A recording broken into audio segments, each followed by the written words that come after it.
જય શ્રી કૃષ્ણ મિત્રો, આપણે સૌ સનાતન ધર્મ અવલંબીઓ છીએ અને આપણે જપ કરતા હોઈએ, માળા કરતા હોઈએ, ભગવાનના નામ મંત્રનું રટણ કરતા હોઈએ, આપણા ગુરુ મંત્રનો જાપ કરતા હોઈએ તો એ જપની કંઈક વિધિ હોય, એ માળા ફેરવવા માટેથી એને કંઈક નિયમો હોય છે.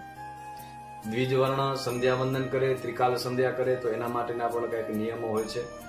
તો મિત્રો, આ માહિતી તમને આપું એનાથી પહેલા જો તમે અમારી યુટ્યુબ ચેનલ ઉપર પહેલી વખત આવ્યા છો અથવા તો અમારા ચેનલને સબસ્ક્રાઇબ નથી કર્યું તો નિર્મલ મહારાજ ઓફિશિયલ એ અમારા યુટ્યુબ ચેનલને સબસ્ક્રાઇબ કરજો. અમારું ઇન્સ્ટાગ્રામ આઈડી પણ એ જ છે, તો તમે એના ઉપર જઈને અમને ફોલો કરી શકો છો. મિત્રો, જપ કરવા માટેથી અને ગૌમુખી માળા ખૂબ આવશ્યક છે. જ્યાં સુધી આપણે વસ્ત્રમાં ઢાંકી અને જપ નથી કરતા તો એ જપનું ફળ જેટલું નથી મળતું.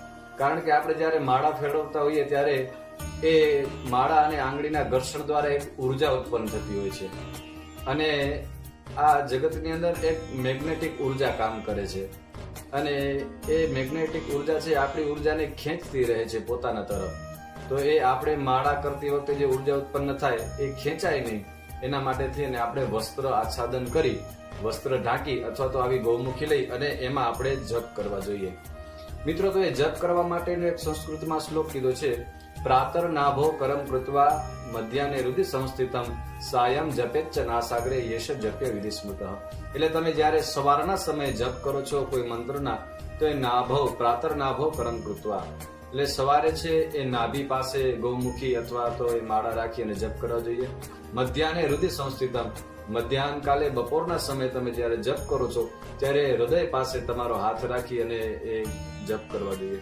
અને સાયમ જપેચ્ચ નાસાગ્રે, સાંજના સમયે આપણે જ્યારે જપ કરીએ અથવા સાયમ સંધ્યા કરતા હોય ત્યારે નાકની આગળ ગૌમુખી માળા રાખી અને આપણે જપ કરવા જોઈએ. તો આ જપનું એક વિધાન છે. વસ્ત્રથી આચ્છાદિત કરી ગૌમુખીમાં રાખી અને માળા કરવી જોઈએ. સવાર, બપોર અને સાંજ આ રીતે અલગ અલગ જગ્યાએ આપણે આ માળા ગોઠવવી અને પછી જપ કરવા જોઈએ. એનું કંઈક વિશેષ ફળ મળે છે. ધન્યવાદ. આવી જ શાસ્ત્રીય માહિતી મેળવવા માટે થઈ અને તમે અમારા યુટ્યુબ ચેનલની અંદર જોડાયેલા રહો, જેથી કરી અને તમને આવી અવનવી માહિતીઓ છે એ શાસ્ત્ર દ્વારા પ્રદત્ત થાય અને શાસ્ત્રનો પ્રસાર આપ સૌ સુધી પહોંચે એવા અમારા પ્રયત્નો છે. જય શ્રી કૃષ્ણ.